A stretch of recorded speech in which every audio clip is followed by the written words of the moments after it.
into the pavement. I assured myself that this could not happen on my 57th birthday, so I timidly lifted my right hand a few inches into space. My legs pumped a little harder. So did my heart. I tried to maintain a constant speed while building up my nerve. The more I pumped, the braver I tried to feel. I raised my right hand a little higher. I was riding one hand. Big deal.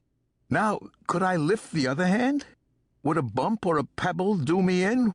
What about a sudden gust of wind? I stared at the handlebars. Were they trustworthy? Was the world trustworthy? Suddenly it hit me. They're a rudder. The handlebars are a rudder.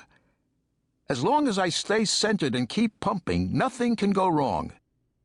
You don't have to be Einstein. Kids in Minneapolis and Denver and Brooklyn are doing this right now. Do it before fear overcomes logic. I did a quick prayer in Hebrew, Shema, lifted both hands, sat back, and let the bike do the rest. The bike now had a life of its own. It didn't need me.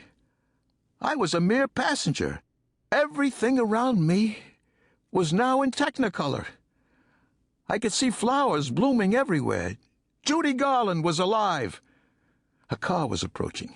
Would I panic? Would he panic? I waved my hands high above my head like a cyclist I'd seen on the Ed Sullivan Show. "Look, Ma, no hands!" I shouted. The car passed. I was no longer afraid of being afraid.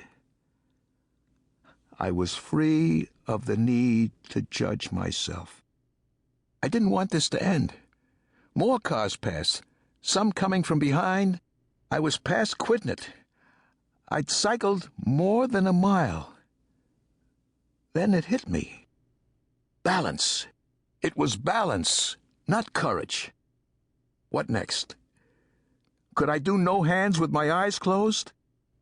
As I breezed past the lighthouse, I looked at my watch. 8 minutes. No hands. I'd done it. Leo would have been proud of me.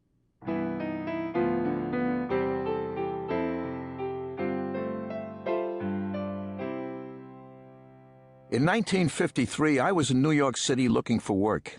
I was making rounds with Bea Mortensen, a tall, lovely, red-headed actress. I thought we'd be terrific doing an act together.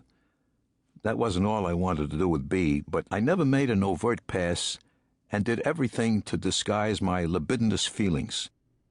We'd walk down Broadway holding hands, she in 2-inch heels and me in my Keds, sending out a message. "See, we're just two crazy show business people." Bea's making rounds with me must have hinged on some bizarre expectation of hers that we'd actually strike it rich someday. On this spring afternoon, we arrived at a casting call in an agent's office. As we waited our turn, Bea recognized a friend of hers, a tall girl, though not quite Bea's height, with auburn hair and an angelic face.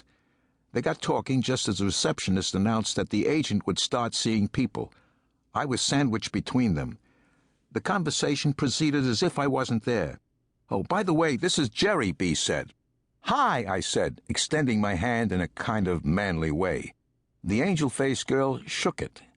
She looked sort of puritanical and smelled nice. She was wearing Mary Chess perfume, I later learned.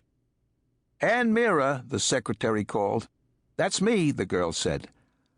"I already know I'm too tall to play the ingenue and I'm too young to be a character woman." She's very self-demeaning, I thought. "Okay, wish me luck," she said, disappearing into the inner office. Bea looked at me soulfully and said, "That's a nice girl. You'll like her. She's a very sweet girl." I knew instantly that this was the kiss-off. I felt like a baseball card being traded. Before I could fully comprehend that Bea's and my relationship had ended, the agent's door flew open and Anne Meara, in tears, burst back into the room. "What happened?" everyone asked. "He chased me. He chased me all around the desk," she said. Her face was flushed. "I think I'm going back to Rockville Center. My father told me New York was a tough place." "Who's next?" the secretary said. "Who's Jerry Stiller?" "That's me."